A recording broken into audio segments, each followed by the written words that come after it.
Bonsoir à tous, bienvenue à ce flash d'information. Dès l'année prochaine, le budget de l'État de Côte d'Ivoire va passer du statut de budget moyen à celui de budget programme. C'est une nouvelle méthode de gestion des finances publiques axée sur l'atteinte des résultats à fort impact social. Pour faciliter cette mutation, les membres du gouvernement étaient en séminaire de formation ce lundi. Ils se sont imprégnés du fonctionnement et des innovations du budget programme. La rencontre a été présidée par le ministre d'État, Ahmed Bakayoko, représentant le Premier ministre Amadou Gon Coulibaly. Les fidèles musulmans poursuivent le jeûne du Ramadan. La première dame Dominique Ouattara vient de leur faire des dons pour leur exprimer son soutien et sa solidarité en ce moment de dévotion. Elle leur a offert des dons en vivres d'une valeur de 55 millions de francs CFA. Ils ont été réceptionnés par des guides religieux, des associations et par des ONG musulmanes. Abou Sanogo pour le reportage. La première dame Dominique Ouattara apporte son appui à la communauté musulmane pour le jeûne du mois du Ramadan. Elle a fait des dons composés de sacs de riz, de cartons de sucre, de boîtes de lait, de bidons d'huile et de pâtes alimentaires, le tout d'une valeur de 55 millions de francs CFA.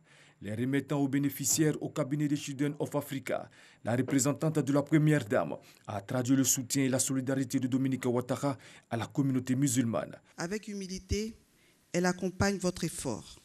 Madame Dominique Ouattara souhaite que ces dons que vous allez recevoir vous permettent de mener convenablement le mois de Ramadan à son terme.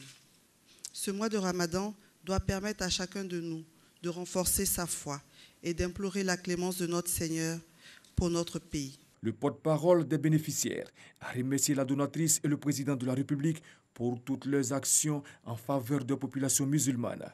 Au nom de tous les bénéficiaires, nous lui adressons nos remerciements. Et c'est devenu une tradition pour nous aussi, à l'occasion du mois béni du Ramadan, de bénéficier des dons de la première dame. Cet acte de partage nous va droit au cœur. C'est pour cela que nous prions le Seigneur. À l'occasion de ce mois béni, nous prions le Seigneur pour la première dame, ainsi que pour son mari, et surtout, nous prions également pour notre pays, la Côte d'Ivoire. Ces dons sont destinés à 10 guides religieux et imams, 50 mosquées des communes du district d'Abidjan et environ 40 associations et ONG musulmanes et à quelques villes de l'intérieur. Dans le domaine agricole, les nouvelles sont bonnes pour la Côte d'Ivoire, qui est désormais le troisième pays producteur africain de coton après le Mali et le Bénin. L'État ivoirien détrône ainsi le Burkina Faso qui occupait ce rang jusqu'ici. L'annonce a été faite par le Conseil Anacarde au cours d'une conférence de presse dans la commune du Plateau. Le Conseil, qui a par ailleurs fait le point de la campagne démarrée en février dernier, salue l'effort des acteurs de la filière.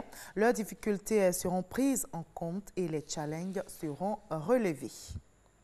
L'enquête nationale sur la situation de l'emploi réalisée en 2016 révèle que 93,6% des emplois en Côte d'Ivoire sont dans l'informel. Alors, comment changer la donne? La question préoccupe le gouvernement, le ministère de l'Emploi et le bureau de l'OIT. L'Organisation internationale du travail s'attelle à inverser la tendance en termes de transformation de l'économie informelle vers l'économie formelle. Les deux partenaires affinent leur stratégie dans la ville historique de Grand Bassam. Nous y reviendrons ce soir à 20h. C'est la consternation au Burkina Faso au lendemain de l'assassinat de 6 personnes, dont un prêtre, hier dimanche dans le nord du pays. Des dizaines d'assaillants, je rappelle, ont attaqué l'église catholique de Dablo pendant la messe, puis ils s'en sont pris à des quartiers de la ville, faisant des blessés et des dégâts matériels. Une action unanimement condamnée par le gouvernement et l'opposition.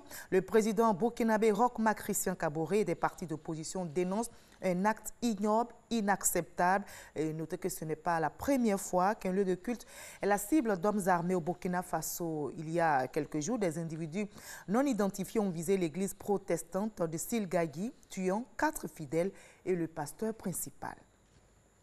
Au Soudan, l'heure est au dialogue entre l'armée et le mouvement de contestation. Les négociations ont repris ce lundi. Un mois donc après l'éviction du président Omar el-Béchir, les manifestants soudanais restent mobilisés devant le quartier général de l'armée à Khartoum pour forcer les généraux du Conseil militaire de transition à transférer immédiatement le pouvoir aux civils.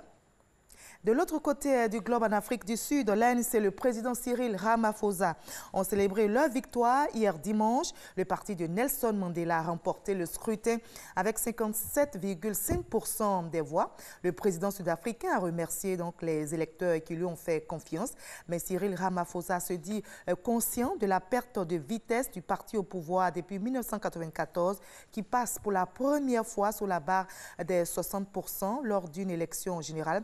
Il promet d'éradiquer la corruption dans le pays. On va se retrouver à 20h pour la grande édition, mais juste après ce Flash Info, suivez l'info régionale pour avoir toutes les nouvelles de nos régions ici en Côte d'Ivoire. À tout à l'heure.